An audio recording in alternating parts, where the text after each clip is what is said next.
Veuillez nous excuser donc pour ces problèmes de connexion. Nous avons eu à redémarrer l'appareil et je pense que nous pouvons partir. Que le Seigneur bénisse chacun et ceux qui sont en train d'écouter ce message. C'est un message de transformation, un message qui doit nous emmener donc à réaliser la beauté, la belle cité, la nouvelle Jérusalem que Dieu nous réserve. Dieu nous réserve une cité assez particulière, une cité assez spéciale dont les fondements sont des fondements purs de foi, d'espoir et couronnés dans l'amour. C'est l'amour de Dieu qui nous donne donc la capacité de pouvoir aspirer à la transformation et de pouvoir entrer donc dans le renouveau. Donc, je vous explique maintenant que l'amour, oh mon Dieu, transforme la vie en un jardin glorieux. Et le message que nous sommes en train de partager, c'est la transformation, la Nouvelle Jérusalem. Donc, la transformation pour la Nouvelle Jérusalem, donc la transformation, une transition, un passage obligatoire pour arriver donc à la Nouvelle Jérusalem. De la même façon qu'on ne sort pas d'Égypte pour arriver à Canaan, il faut le cacher du désert. Tout enfant de Dieu doit passer par là à transformation. Et je suis en train de vous dire que la transformation, elle est essentielle, elle est indispensable pour donc la vie de tout être humain.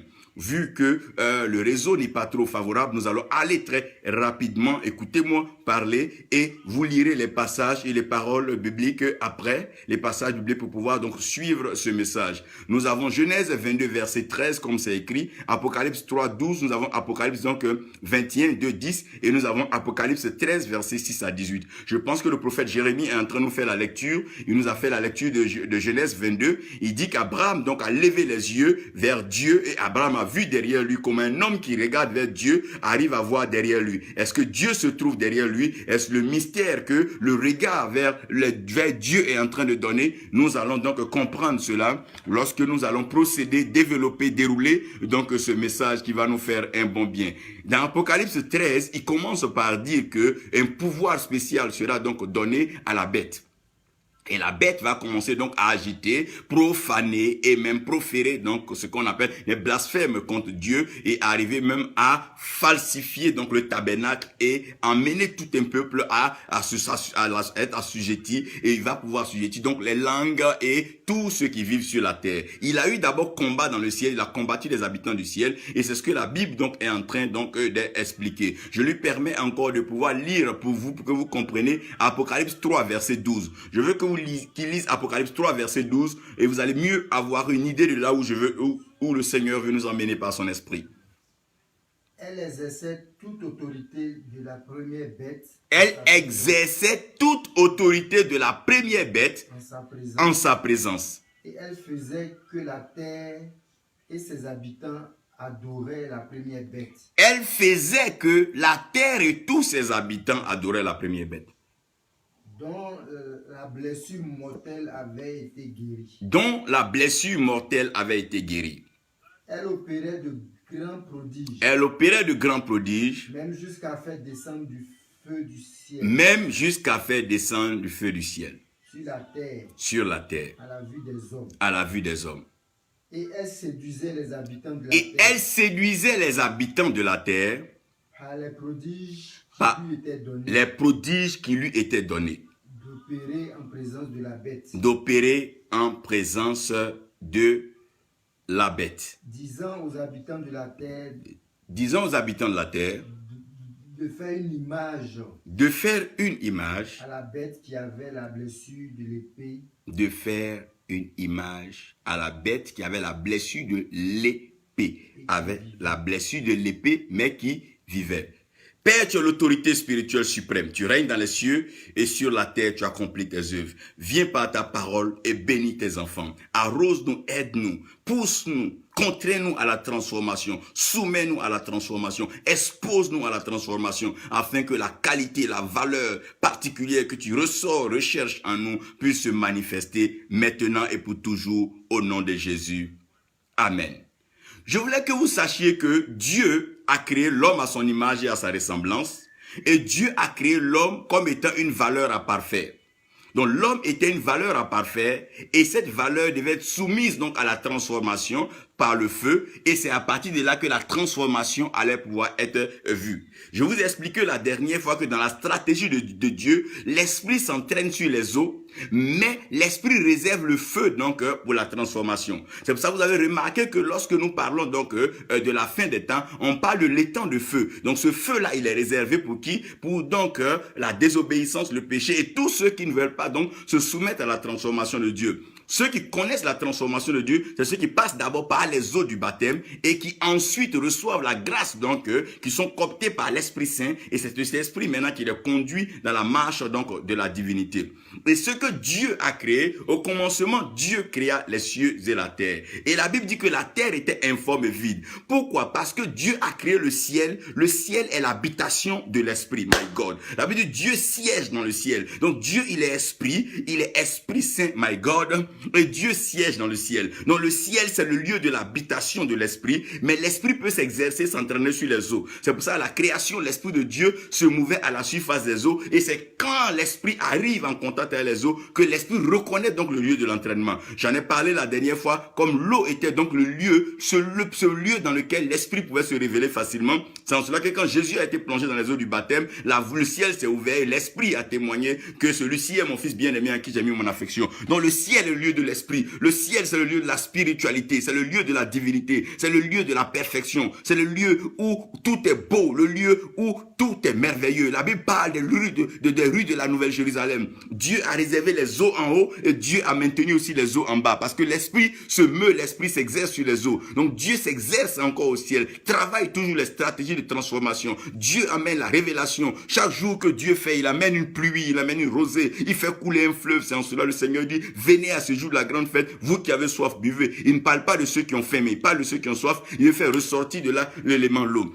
Au commencement, Dieu créa le ciel et Dieu créa la terre. Mais le ciel avait déjà des habitants parce que Dieu est esprit, le Saint-Esprit est esprit, Jésus-Christ est esprit. Et les anges qui sont avec lui sont au service de Dieu. Mais sur la terre, il n'y avait pas encore d'habitants. Donc quand la Bible dit que la terre était informe vide, la Bible n'est pas en train de dire qu'il n'y avait pas l'or, les pierres précieuses et les trésors. Non, Dieu avait enfoui ça déjà dans la terre, mais ceux qui devaient venir peupler, donc remplir la terre, n'avaient pas encore été conçus. Donc la terre était vide en quoi? La terre était vide en présence et en manifestation de l'homme. Donc si l'homme n'est pas encore sur la terre, l'homme ne peut pas remplir la terre et l'assujettir. Donc du fait que l'homme ne soit pas sur la terre pour la remplir et l'assujettir, la terre se doit donc de rester vide. Elle est vide parce que quoi? Elle n'est pas en activité, elle n'est pas cultivable et elle ne peut pas donc recevoir les hommes.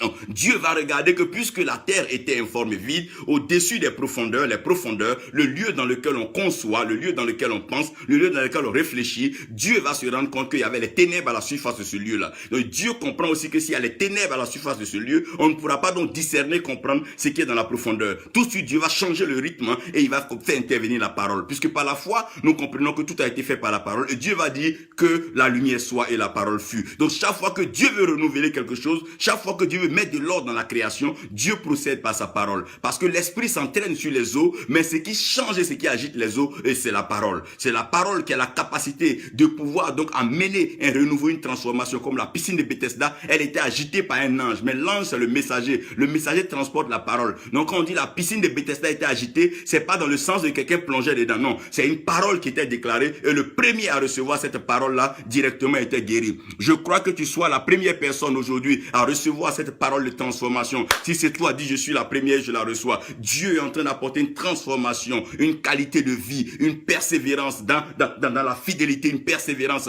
dans la prospérité, dans la puissance, une persévérance dans la grâce, dans la gloire sera manifestée sur la terre des hommes. On verra des hommes, on pensera, oh my God, on dira qu'on a vu Dieu, tellement ces hommes vont entrer dans une dimension de lumière, une dimension de clair. Il dit à Daniel, ceux qui parviendront à la connaissance brilleront à perpétuité, ceux qui enseigneront plusieurs la connaissance, ceux-là brilleront en perpétuité comme les étoiles du ciel. Tout est une question de connaissance, tout est une question de révélation, tout est une question d'entendre la voix de Dieu. Donc l'ange qui venait agiter la piscine de Bethesda n'est pas au fait un ange comme on le dit, mais c'est la parole de Dieu. Toutefois que Dieu veut agiter l'humanité, chaque fois que Dieu veut faire quelque chose de nouveau sur la terre, Dieu parle. Parce que ce que sa bouche dit, sa main accomplit. Et la main de Dieu est tellement puissante que rien ne peut résister à la main de Dieu. Gloire à Dieu, le ciel est habité, mais le mystère c'est que la terre n'est pas encore habitée. Le ciel est habité, oui, Christ y est, parce que c'est sa place qu'il avait déjà auprès du Père. Le Saint-Esprit est, et l'Esprit se meut à la surface des eaux, mais la terre n'est pas encore habitée. Comme la terre n'est pas encore habitée, l'Esprit ne va pas vers la terre, parce que l'Esprit va dans le lieu qui est habité. C'est pour ça, lorsque quelqu'un n'a pas encore reçu Christ en lui, il est difficile pour lui de pouvoir voir le Saint-Esprit venir vers lui.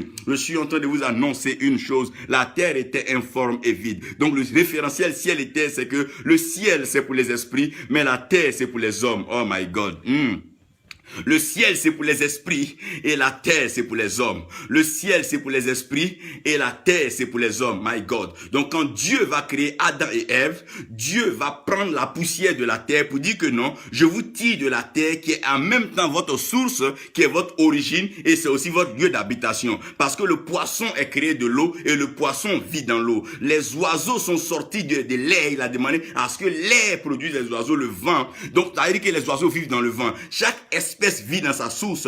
L'espèce qui refuse de vivre dans sa source est obligée de mourir ou disparaître. C'est pour ça que vous n'allez jamais voir des hommes vivre dans l'eau, vous n'allez jamais voir des poissons vivre sur la terre. Pourquoi? Parce que Dieu a fait de telle sorte que chaque espèce vive dans sa source. Mais la terre était informe et vide. Puisque la terre était informe et vide, Dieu devait commencer à remplir la terre. Donc dans le remplissement de la terre, Dieu va demander à ce que les arbustes, tout cela pousse sur la terre. Et Dieu va demander à ce que les animaux qui se meuvent à la surface de la terre arrivent. Donc la terre a commencé à être peuplée, la terre a commencé à être donc habitée. La terre a commencé à être peuplée, donc habitée par le règne végétal et en plus le règne animal. En d'autres termes, si le règne végétal n'est pas là, le règne animal ne sera pas pourvu, donc nourri. Donc le règne végétal vient maintenant pour être comme la couverture, donc ça devient maintenant la verdure, l'espace, le revêtement de la terre. La terre va être vêtue maintenant par oh my God, l'espèce végétale. Maintenant l'espèce végétale va servir de nourriture à ce que nous appelons l'espèce animale. Donc les animaux vont venir maintenant et les animaux vont commencer à vivre à la surface de la terre avant que Dieu ne crée l'homme. Donc le système était déjà planté, le ciel est pour les esprits, mais la terre est pour les hommes. Donc puisque la terre est pour les hommes, Dieu va créer l'homme à son image et à sa ressemblance. Seulement quand Dieu va créer l'homme à son espèce, à sa ressemblance, l'homme deviendra une âme vivante. Vous lisez ça dans Genèse.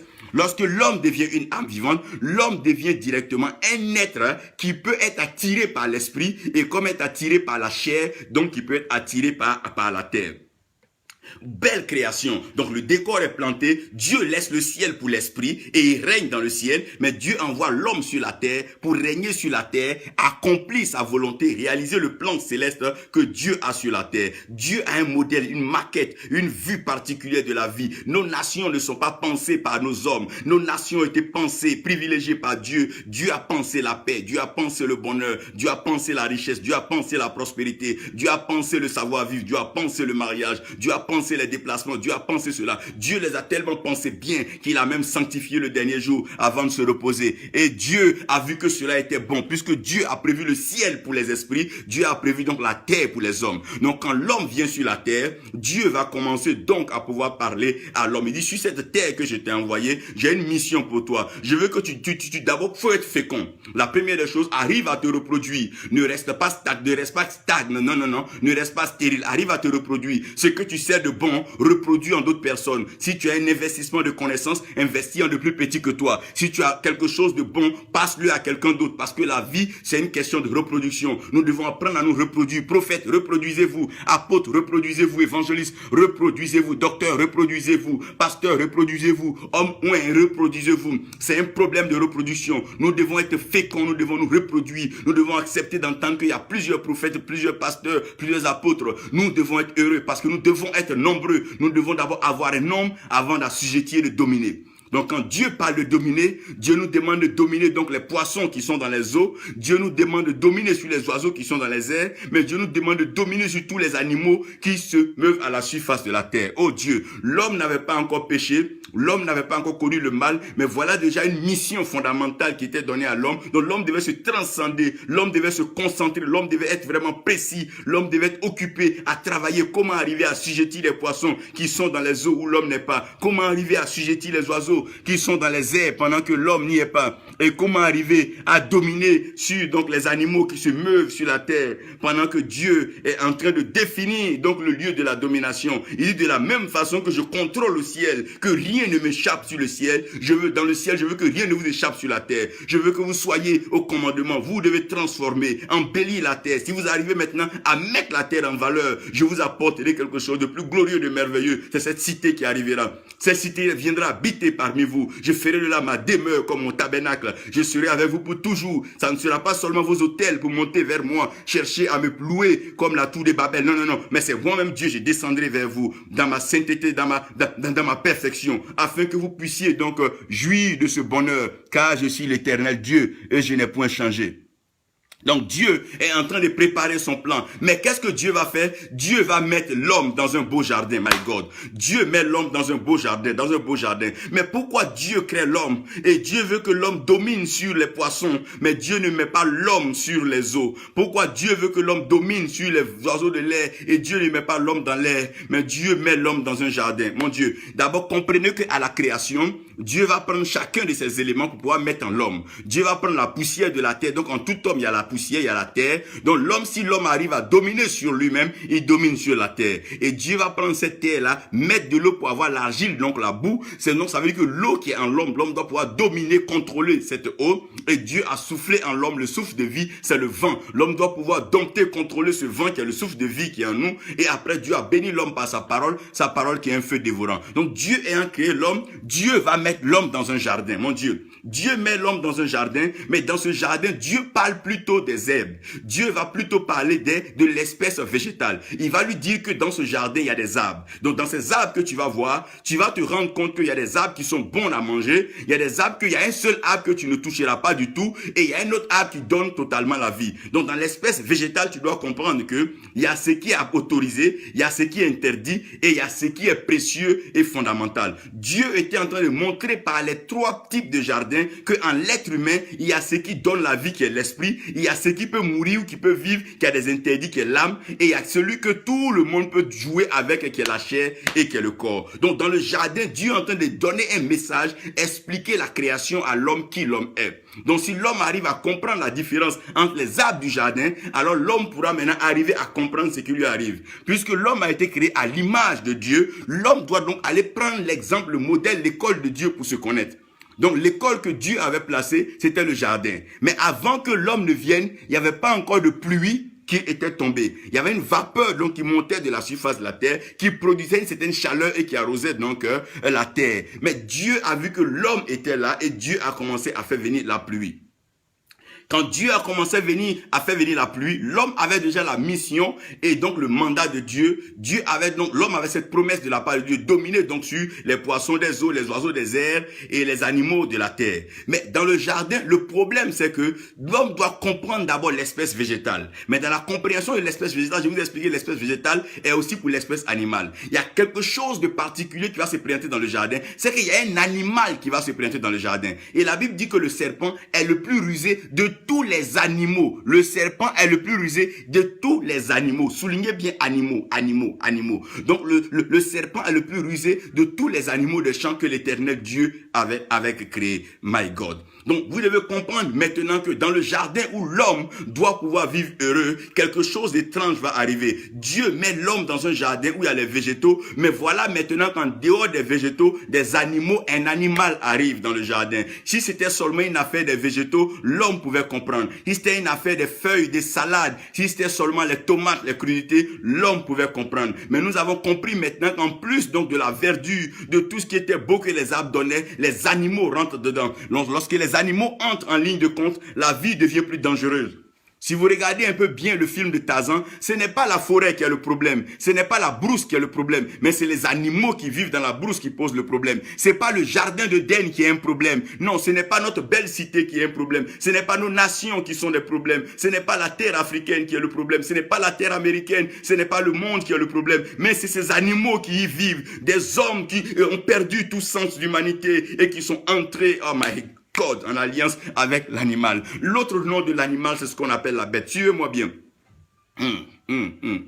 Donc, dans ce jardin-là, l'homme pouvait contempler donc la verdure, pouvait jouer avec les jardins. C'est pour ça la mission de Salomon, si vous regardez bien, la mission de Salomon était plutôt de connaître les arbres, nommer les arbres, leurs fruits et les vertus des arbres. Salomon ne s'est pas exercé à connaître les animaux, parce que la mission des animaux était livrée purement au sacrificateur. Le rôle du sacrificateur, c'est de pouvoir immoler les animaux. Qu'est-ce que je veux expliquer?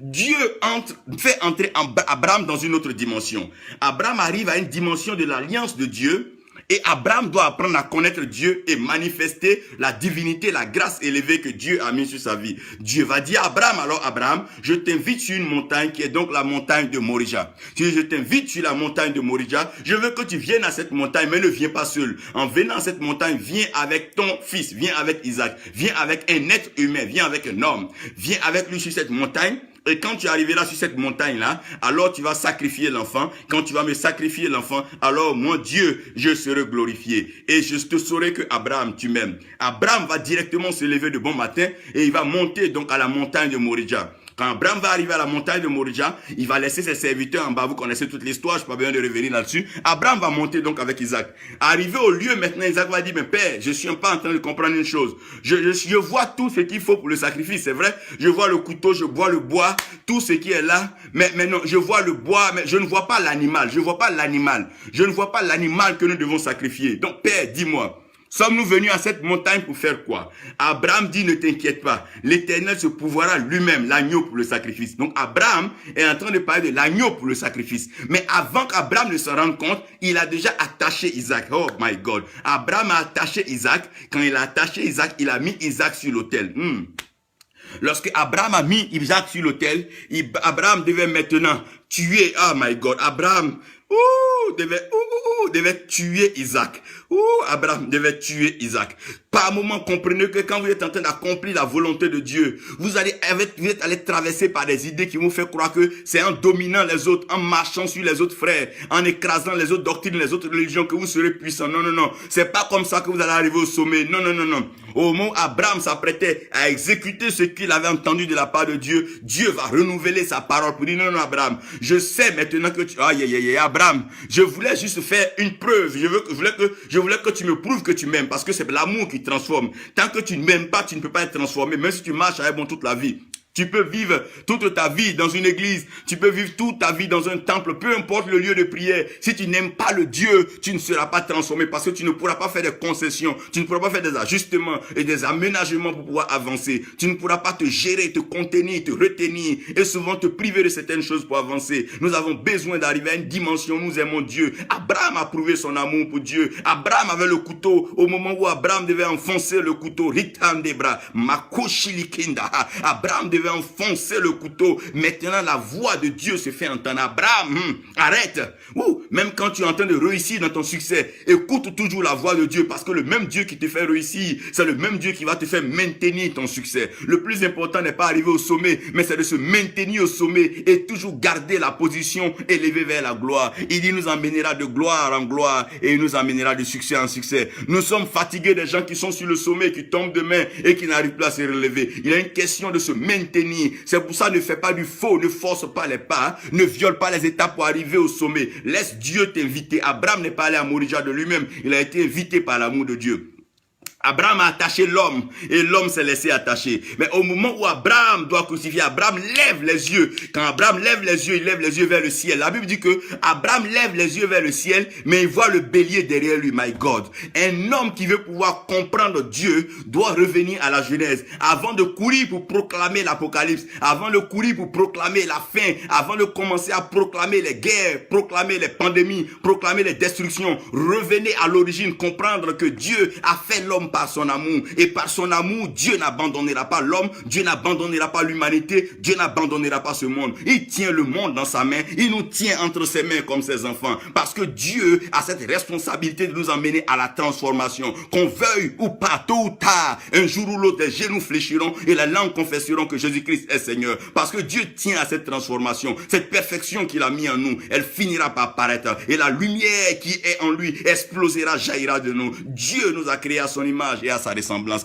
Comprenez une chose, avant de pouvoir voir l'avenir, au lieu de chercher à avoir peur, se faire peur avec des bruits de guerre, comprenez un peu que Dieu est amour et Dieu est le Dieu de Shalem. Et la cité qui arrive, c'est la nouvelle Jérusalem, la cité de paix, la cité de sérénité, la cité du courageux, la cité de l'audace, là où nous avons la capacité de nous tenir devant la mort pour dire mort, où est ta victoire, mort, où est ton aiguillon, là où nous pouvons nous tenir devant la pauvreté pour dire pauvreté, où est ta force, où nous pouvons nous tenir devant le rejet pour dire nous avons été acceptés et adoptés par Dieu. Nous sommes en train de parler de cela. Dieu veut que nous nous souvenions lorsque nous étions encore enfants, lorsque nous étions nés. C'est pas quand nous avons grandi que le diable a été créé. Le diable a été là depuis la création. Satan a été là depuis avant. Seulement c'est que le ciel c'est pour les habitants spirituels et la terre c'est pour les hommes. Dieu sait que en nous envoyant sur la terre, nous allons pouvoir réussir dans la victoire. Et Dieu a prévu déjà le plan de la victoire parce que l'agneau de Dieu a été immolé avant la création du monde.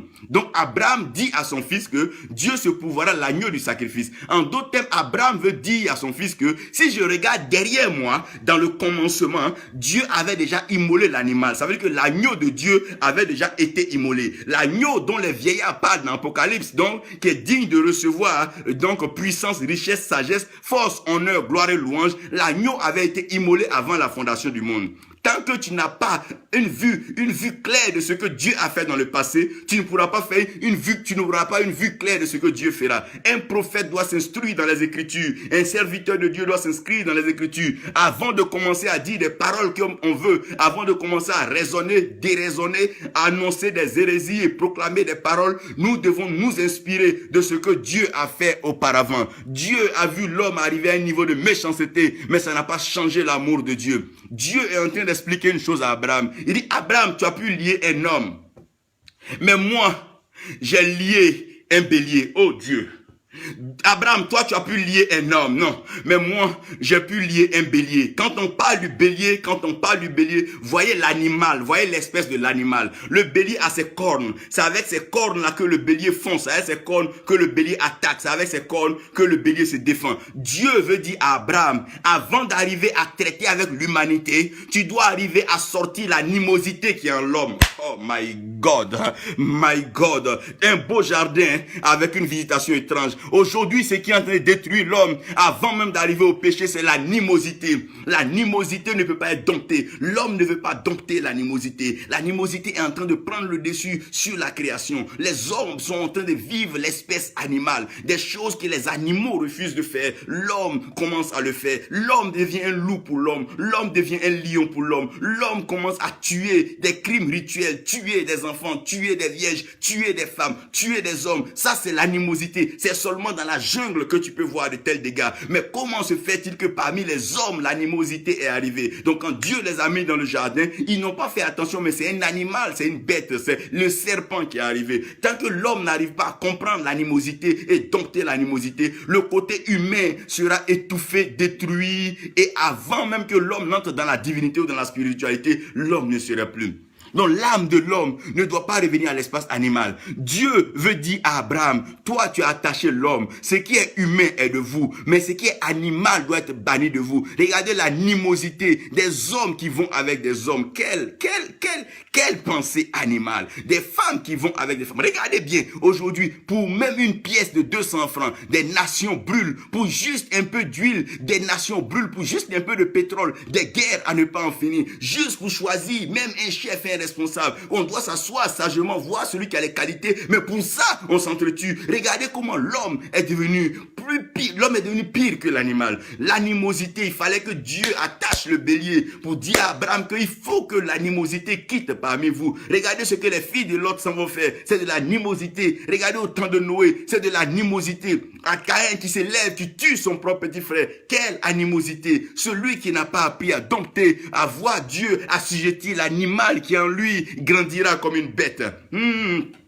Si l'animal qui en nous n'est pas tué aujourd'hui, nous allons grandir comme des animaux. Vous serez étonnés de voir demain des hommes qui vont Des hommes qui vont atteindre une dimension d'animosité. Ils seront eux-mêmes transformés, transfigurés en forme de bêtes et des bêtes féroces prêtes à à dévorer leurs propres frères, dévorer leurs propres sœurs. Regardez un peu des régimes d'insécurité où des personnes acceptent de se lever avec des bombardiers explosés, des lieux où des êtres humains sont. Quelle animosité!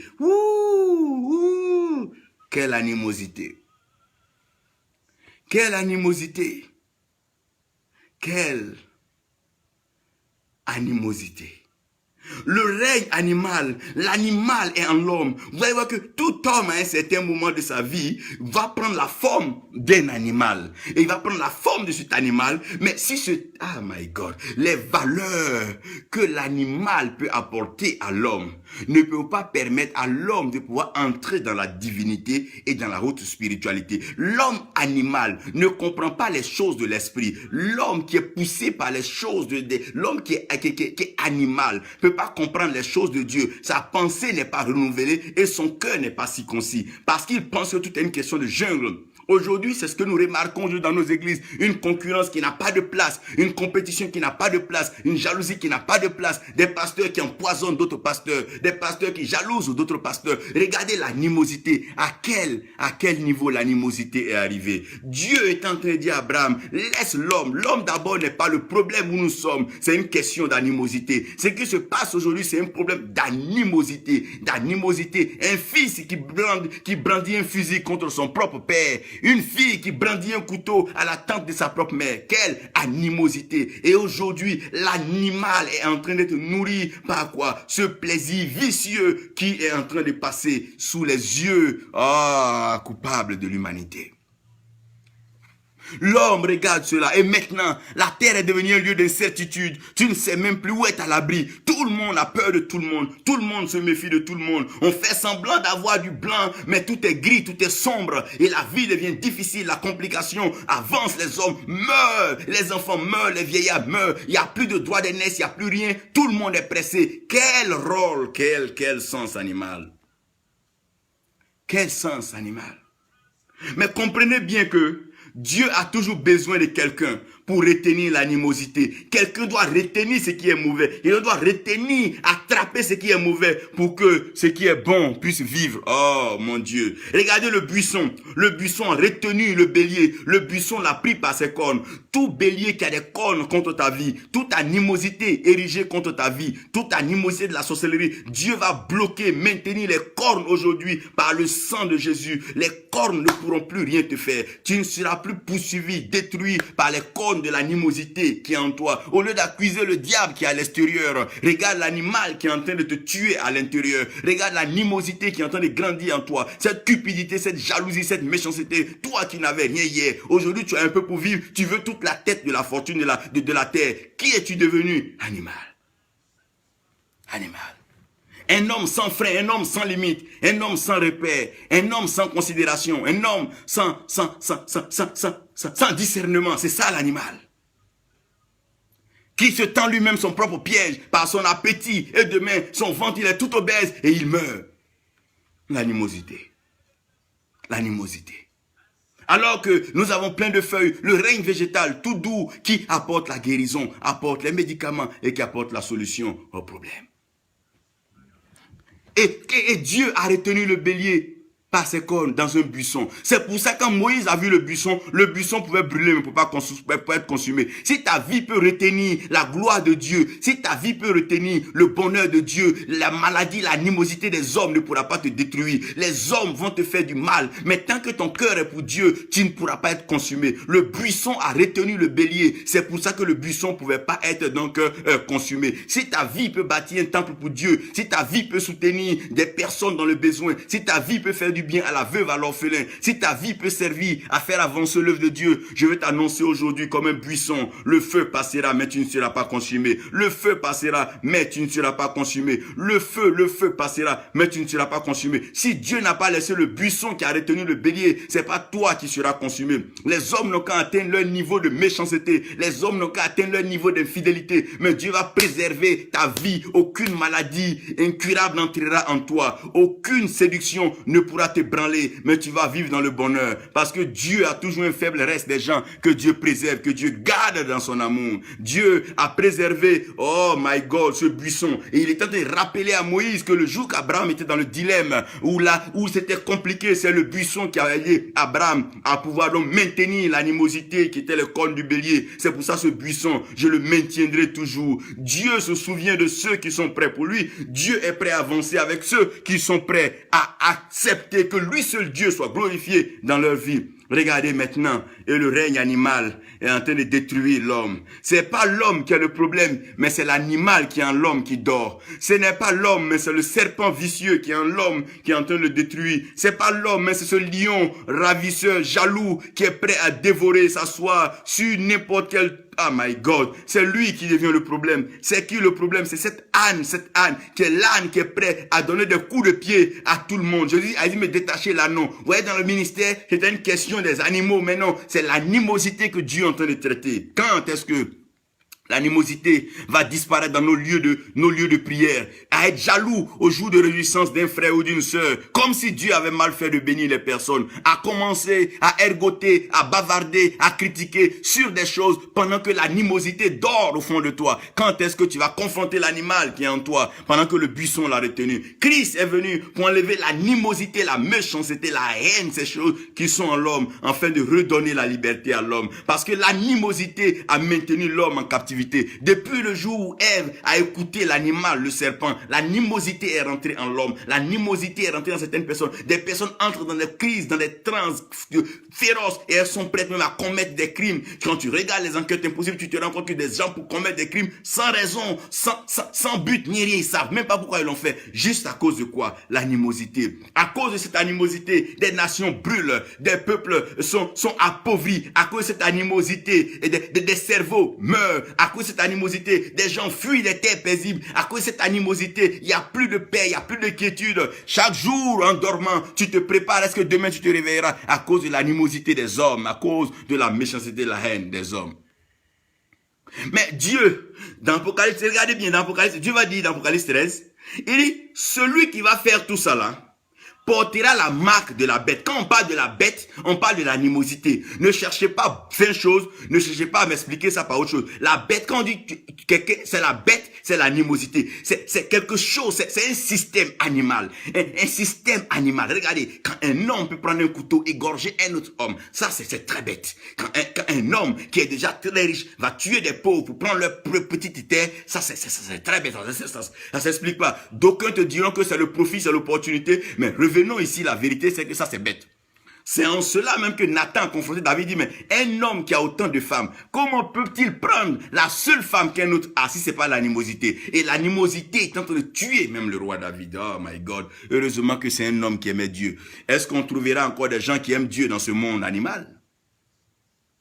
C'est pas Isaac le problème. Il dit laisse l'enfant. Isaac n'a pas un problème. Sur cette montagne là, c'est l'animosité qui peut te faire descendre à tout bas, ou bien ce qui peut te faire monter, c'est l'esprit. L'âme est maintenant suspendue. Si l'âme accepte de vivre selon la chair, l'âme va descendre dans l'animosité. Mais si l'âme accepte de vivre selon l'esprit, gloire, l'âme sera sauvée et l'âme entrera dans la plénitude, dans la perfection, dans la grâce et dans la gloire de Dieu. Voilà un peu le challenge maintenant. À mi-hauteur, ce qui se passe à Morija, Abraham a le choix, où il tue l'animosité et il redescend dans les honneurs avec l'humanité, son fils, ou bien alors il laisse l'animosité et il tue, détruit l'humanité qui est en lui, et son âme est rongée, tachée par le mal à vie. Oh, des personnes riches qui ne peuvent pas dormir, des personnes qui ont des biens, qui ont des voitures, mais qui ne peuvent pas avoir la paix. Pourquoi? Leurs âmes sont tachées. Pourquoi? L'animosité a marqué leurs âmes. Et oh my God, c'est des nuits sans sommeil, des gens rongés après avoir pactisé avec le diable, après avoir lapé le diable, après avoir compacté avec contracté des pactes avec le serpent, l'animal. Et voici que ces personnes sont en train de vivre l'animosité. Apparemment, les gens les envient par les acclamations, mais ils se meurent en eux car leur âme a perdu sa valeur. L'animal est en train de les ronger et peu à peu, ils se meurent par des maladies bizarres car il y a une fin pour la bête.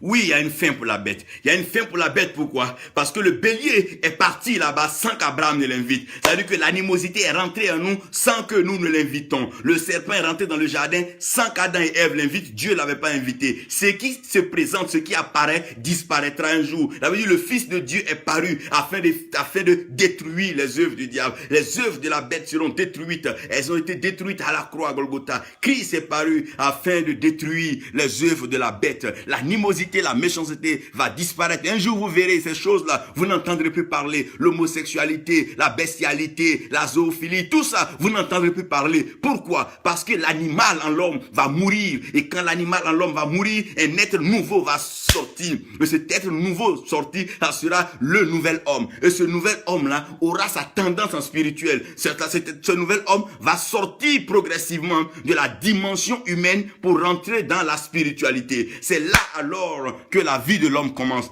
Parce que la vie, elle est spirituelle. La vie n'est pas humaine. La vie est spirituelle, mais c'est les hommes qui vivent. Et ce que l'homme peut pouvoir comprendre dans la vie, c'est que ce qui vit est esprit. Ça veut dire c'est l'esprit qui vivifie, sinon la chair ne sert à rien, elle ne profite à rien. En d'autres termes, c'est quand l'homme va commencer à prendre le chemin de la vraie spiritualité, la divinité que la vie sera belle. C'est quoi la spiritualité? C'est quoi la divinité? C'est quand l'amour pousse à l'unité. C'est quand l'amour pousse à bâtir, à développer. C'est quand l'amour pousse à pouvoir exhorter, encourager.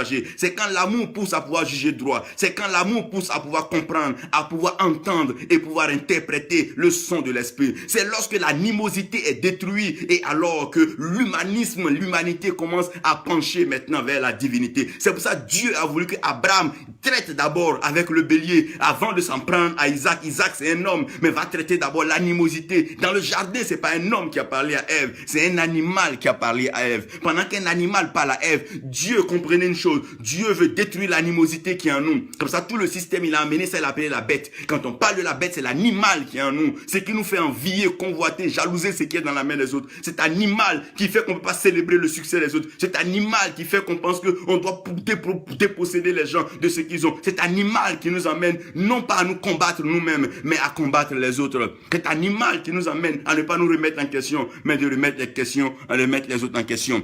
Et quand Abraham a levé les yeux, il croyait voir le ciel. Abraham a vu derrière lui. Chaque fois que tu vas lever tes yeux vers toi, Dieu va te montrer l'animal qui est en toi. Lorsqu'il a vu Moïse, Moïse jette le serpent. Quand Moïse a jeté le serpent, Moïse a vu un animal. Il dit, Moïse, c'est une question d'animosité. Si tu ne traites pas l'animosité, la colère, ces choses-là, tu ne pourras pas voir la belle cité, tu ne pourras pas y rentrer. Ah, Morija. Un homme doit mourir, mais c'est plus l'homme qui meurt, mais c'est l'animosité qui meurt. Quand l'animosité meurt, alors l'homme nouveau qui sort commence à comprendre que la chair ne sert à rien. La chair et ses désirs, ses propositions ne servent à rien, mais à quelque chose de meilleur qui est l'esprit. Oh my God. Celui qui sème selon l'esprit moissonne la vie éternelle. Celui qui marche par l'esprit est fils de Dieu. Et c'est là que Paul va même avancer pour nous permettre de comprendre. Il dit, voici le miroir, le fruit de l'esprit, c'est l'amour. Oh my God, la joie, la paix. Dieu est en train de bâtir un homme nouveau, comblé avec un fondement fort de la paix. À cause de la paix, personne n'ira provoquer son prochain. À cause de la paix, personne n'agressera son prochain. À cause de la paix, personne ne cherchera à voler son prochain. Pendant que tu es fort, si tu agresses le jour où les autres seront forts, ils t'agresseront. Donc, si personne ne conçoit la paix dans son cœur, on ne peut pas venir te donner la cœur. On ne peut pas te donner la paix comme étant une fleur. La paix se conçoit en soi quand on détruit l'animosité, quand on accepte à un certain moment de comprendre que certaines choses sont inutiles. Ça arrive de comprendre la joie quand on apprend à se réjouir dans les petites choses. Dieu est en train de préparer un nouvel homme. Cet homme qui va quitter la dimension humaine pour entrer dans la divinité. Quand on parle de la divinité, c'est lorsque l'homme s'éloigne de l'animosité. C'est quand l'humanité s'éloigne de l'animosité pour pouvoir donc comprendre la divinité. C'est pour ça que chaque fois que Dieu envoie un sacrificateur, il devait sacrifier des animaux. On lui envoyait des tourterelles, on lui envoyait des oiseaux, on lui envoyait des animaux. Dieu voulait qu'en dominant sur ces animaux-là, il nous a pas dit d'aller habiter dans l'eau pour marcher sur un poisson. Non, non, non. Dieu nous a pas demandé d'aller dans les airs pour aller marcher sur la tête des oiseaux. C'est pas ce qu'il nous dit. Il n'a pas dit d'aller dans la forêt pour aller marcher sur la tête du lion ou bien du tigre. Il nous a demandé de dominer sur l'animosité, la manifestation animale qui est en nous. Ce qui n'est pas bien en nous. Nous devons arriver à assujettir cela. Et si nous arrivons à assujettir cela, c'est là que l'être nouveau, oh my God, cet homme nouveau, Il dit à Nicodème, celui qui est né de l'esprit, il est comme le vent. C'est un homme flexible, un homme qui accepte, qui arrive à comprendre les doctrines, les pensées, les idéologies des autres. Cet homme qui arrive à comprendre la façon de voir des autres, mais qui ne les en veut pas, qui ne les condamne pas, mais qui essaie dans le secret d'intercéder pour que la transformation, parce que la transformation est un processus, on ne peut pas le vouloir en un seul jour, mais on peut espérer qu'il commence un jour. Gloire soit rendue à Dieu, parce que la fin de la bête commence à quel moment? Lorsque le Christ est glorifié, lorsque le Christ est élevé, lorsque le Christ est ressuscité. Dans le désert, en partant, le serpent a commencé à être virulent, venimeux, et il a commencé à piquer. Il dit, élève le serpent des reins. De cette même façon, le Fils de l'homme sera élevé sur la croix. My God. Dieu est en train de nous enseigner que ce qui est en train de détruire aujourd'hui l'humanité, c'est l'animosité qui s'appuie donc sur le péché, la bestialité. Et voilà ces choses qui sont en train de détruire donc les enfants de Dieu. Des gens sont prêts à aller composer avec des génies, à aller même prendre des pouvoirs magiques. Ça, tout ça, c'est l'animosité. C'est l'animosité. Comprenez, qu'est-ce que c'est que la fin de la bête? Dieu dit, la marque qui sera portée est la marque de la bête. Ah.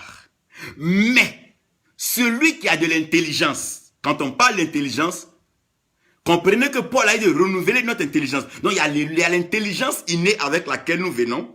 Et il y a cette intelligence renouvelée qui est la forme de la sagesse divine. Celle-là, nous la recevons par le Saint-Esprit. C'est par cette sagesse-là que nous pouvons calculer et nous allons voir que c'est un chiffre d'homme. Oh mon Dieu. Quand on parle de chiffres, on parle de valeur. Parce que c'est à partir des chiffres qu'on peut apporter la valeur. Il veut dire que c'est vrai que c'est une marque d'animal.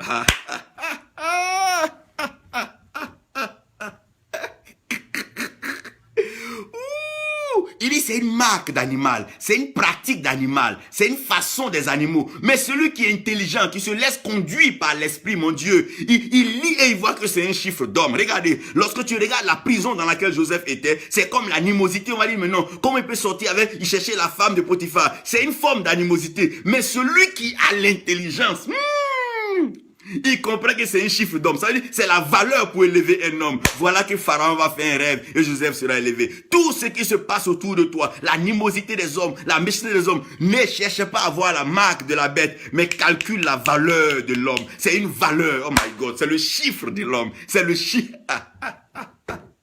Dieu veut sortir l'humanité. Donc il va falloir clouer l'animosité, détruire la bestialité afin de ressortir l'humanité. Et c'est cette humanité maintenant qui va commencer à prendre le pas vers la spiritualité. C'est pour ça que l'église en tant que telle n'est pas forcément née. Pourquoi? La Bible dit, il y aura la noce de l'agneau. Il y aura la noce de l'agneau. Oui, oui. Quand la noce de l'agneau aura lieu, le Christ va épouser maintenant son épouse. Et c'est là maintenant que les fils vont, vont commencer à naître. Nous sommes en train de nous préparer comme étant l'épouse. Mais nous ne sommes pas encore arrivés au stade final de la préparation. Il faut une transformation parce qu'on ne met pas le nouveau vin dans le vieil outre. Non, non, non, on ne peut pas le faire. Nous devons être transformés. Nous devons comprendre la pensée de Dieu. Comment utiliser les flèches que l'ennemi nous lance pour pouvoir aussi annoncer la protection de Dieu. Dieu permet ces choses afin que nous comprenions que Dieu aime l'homme. Dieu a tant aimé le monde. Dieu a tellement aimé l'homme qu'il a donné son fils unique. Dieu a tellement aimé l'humanité qu'il a donné son fils unique afin que quiconque croit en lui. Il ne parle pas des feuilles, il ne parle pas des bouts, il ne parle pas des animaux. Il parle de l'humanité. Pour que l'humanité sorte de l'animosité afin d'entrer, oh mon Dieu, dans la dimension de la divinité, la dimension de la spiritualité, la dimension de la grâce, la dimension de la faveur et la dimension de la bénédiction. Donc le ciel est pour l'esprit et la terre est pour les hommes. Mais lorsque Satan était précipité, il est venu donc, il a développé ce qu'on appelle l'animosité qui a commencé à remplir la terre. Donc Dieu va permettre dans la transformation que l'ancienne terre passe et que l'ancien ciel passe. Normalement, comprenez bien, c'est la terre seule qui devait passer.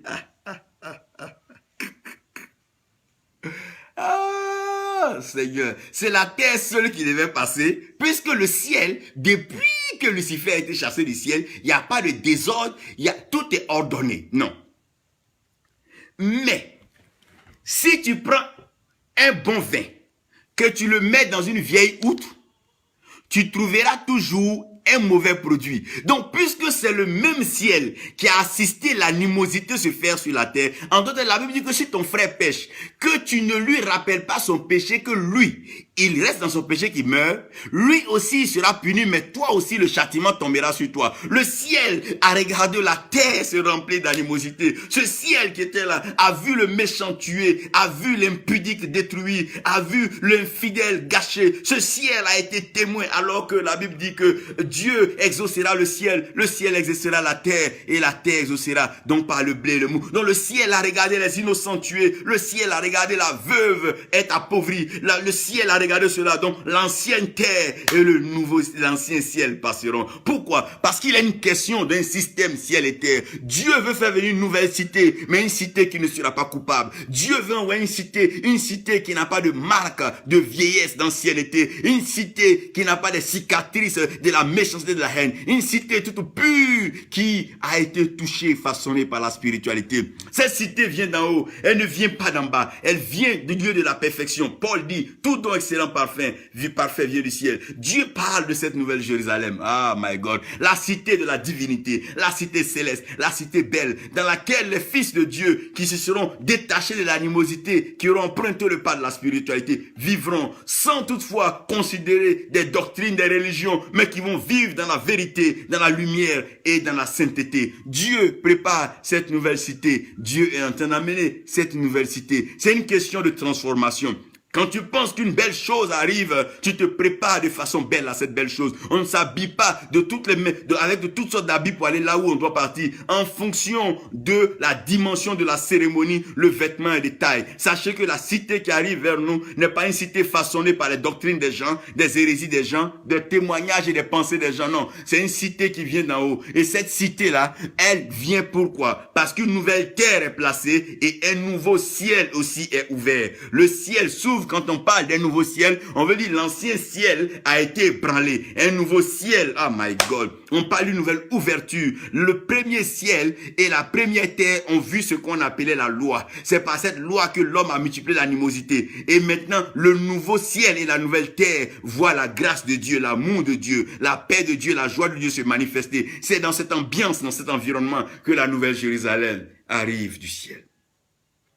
Oh Seigneur, pour cette cité belle qui arrive sur nos nations, qui arrive dans nos cœurs, qui arrive dans nos familles, cette cité belle qui va nous envahir, cette cité belle qui va nous préparer, qui va nous apprendre les mœurs, les comportements du ciel, cette cité belle qui va nous apprendre à mieux te connaître, à mieux te comprendre, à mieux t'adorer, à mieux te louer, parce que les vrais adorateurs t'adoreront en esprit et en vérité. C'est la cité de l'esprit, c'est la cité de la divinité, c'est là où l'humain va commencer à réaliser la dimension spirituelle qui est en lui, car tu as soufflé en l'homme, tu as créé l'homme à ton image et à ta ressemblance. Père, nous prions au nom de Jésus que tu nous aides à pouvoir nous défaire de l'humanité, de l'animosité, cette animosité qui est en train de détruire malheureusement cette terre, afin de nos dieux aller dans la dimension de la spiritualité. Bien sûr, en considérant que nous sommes humains, bien sûr que tu nous as fait hommes et tu as voulu nous introduire dans ton siège de gouvernement. C'est en cela que tu nous as donné ton autorité par ta parole. Tu nous as donné ton pouvoir par ta parole que nous pouvons proclamer. Tu nous as donné ta puissance par ton Saint-Esprit et tu nous as donné ta force qui est ta joie.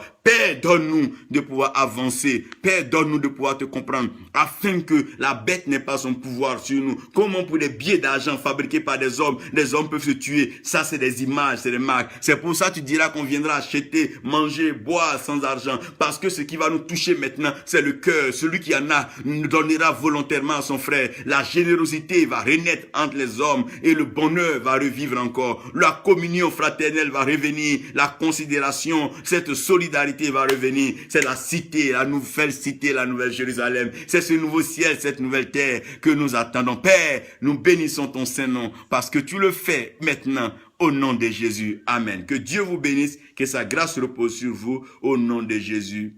Amen. Lorsque vous allez prier avec un tel message, priez pour que Dieu enlève l'animosité dans les pensées, dans les esprits et surtout dans les réactions des hommes que nous sommes. Personne n'est à l'abri de cela, en ce sens que nul ne peut donc accuser ou tirer à boulet rouge sur les autres. Mais nous devons tous nous remettre en cause, détruire cette animosité et laisser l'humanité collaborer dans l'unité afin que la divinité, la spiritualité vraie soit manifestée et vécue. Que Dieu bénisse chacun de nous au nom de Jésus. Amen.